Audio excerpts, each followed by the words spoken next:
Hello students, आज हम है ना समास का टॉपिक करेंगे क्योंकि कल है ना बोर्ड का एग्जाम है, इसलिए समास का जो है एक आता है टॉपिक। तो इसमें जो है प्रकार पूछे जाते हैं और ये अगर आप टॉपिक कर लेंगे तो आपको जो है अटेम्प्ट करने में जो है इजी रहेगा। तो सबसे पहले आता है द्विगु समास। इसमें जो है ना पहला पद जो है वो संख्यावाची होता है, यानी कि जब भी आपको क्वेश्चन में 1 2 3 4 5 6 7 8 9 ऐसा दिखेगा तो उसमें जो है आप द्विगु समास लगाएंगे और लिखेंगे। यानी कि जैसे कि चौराहा, 4 राहों का समूह। इसी तरीके से नवरात्र, 9 रात्रियों का समूह। अठन्नी, 8 आनों का समूह। सप्तऋषि, 7 ऋषियों का समाहार। तो इसी तरीके से जैसे कि जब भी आपको संख्यावाची शब्द जहां भी दिखेगा वहां पर आप द्विगु समास लिखेंगे। दूसरा आता है द्वंद्व समास।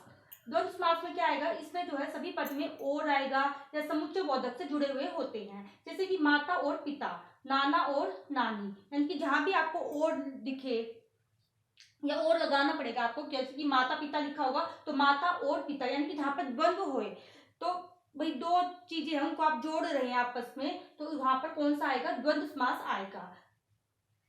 या फिर या भी लिखा होगा इसमें, जैसे हानि या लाभ, पाप या पुण्य, यानी कि द्वंद्व है, हानि होगा या लाभ होगी। इसी तरीके से इसमें आप क्या लगाएंगे, द्वंद्व समास लिखेंगे। तीसरा आता है कर्मधारय समास।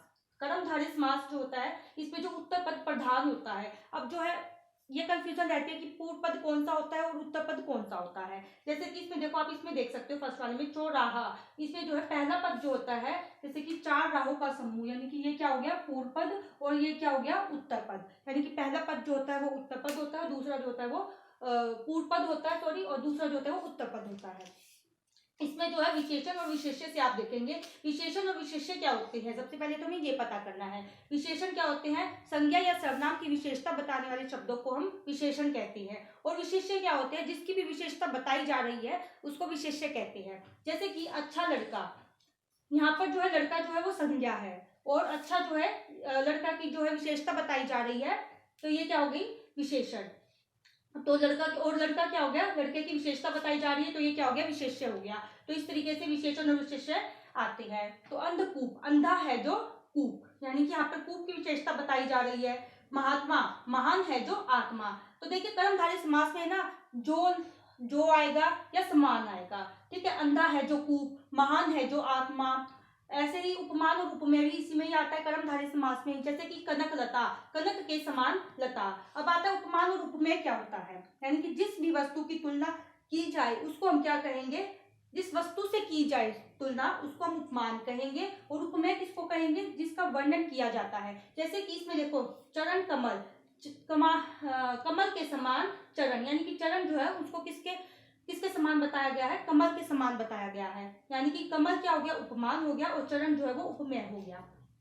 इसी तरीके से बात है बहुव्रीहि समास, 4th नंबर पे। इसमें जो है ना ही पूर्व पद प्रधान होता है और ना ही उत्तर पद प्रधान होता है। फिर कौन सा पद प्रधान होएगा, इसमें तीसरा पद प्रधान होएगा। यानी कि जब भी बनाने से जो है तीसरा पद निकले तो वो होता है बहुव्रीहि समास। जैसे कि गजानन, गज जैसे आनंद वाला, हमें पता है हम गजानन किसको बोलते हैं, गणेश को बोलते हैं। तो इसलिए इसमें जो है तीसरा पद प्रधान निकल रहा है, ठीक है। जैसे कि त्रिलोचन, 3 लोचन वाला अर्थात शिव जी। इसमें ना देखो कर्मधारय समास में बहुव्रीहि समास में जो है ज्यादा कंफ्यूजन रहती है, लेकिन कंफ्यूज नहीं होना है आपको क्योंकि ये सेम सेम दिखते हैं। लेकिन क्या है कर्मधारय समास में जो समान ये दिखेगा आपको, विशेषण विशेष्य उपमान में मतलब दिखेगा आपको।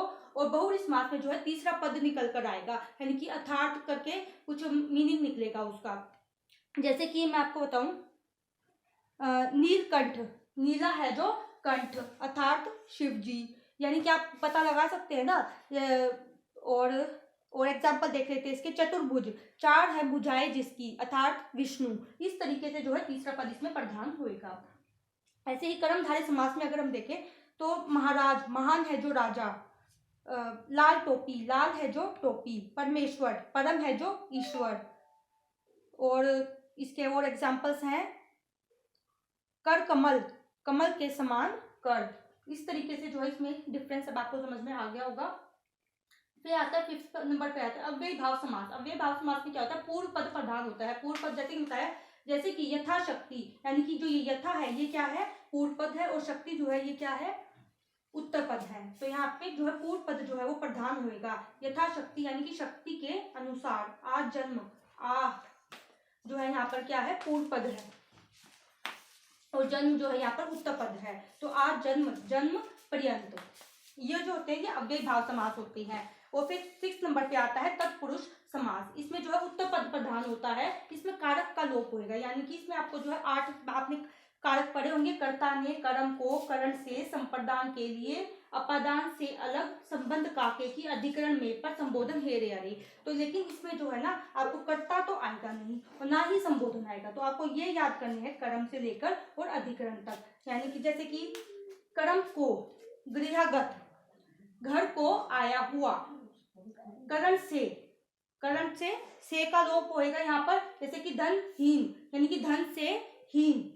संप्रदान के लिए यानी कि आराम कुर्सी, जैसे कि आराम के लिए कुर्सी, तो इसमें कौन सा कारक आएगा, संप्रदान।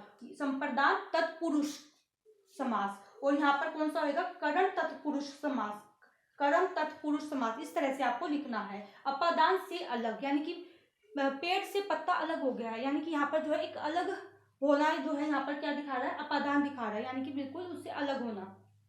संबंध जो है इसमें का के की का विलोप होएगा और अधिकरण में पर होएगा। तो ये आपके लिए जो है एक क्विक रिवीजन रही है समास की, और जिसको अगर करके जाएंगे तो आप अटेम्प्ट करने में आपको इजी रहेगा। एक बार आप इसको अच्छे से देख लीजिएगा। Thank you.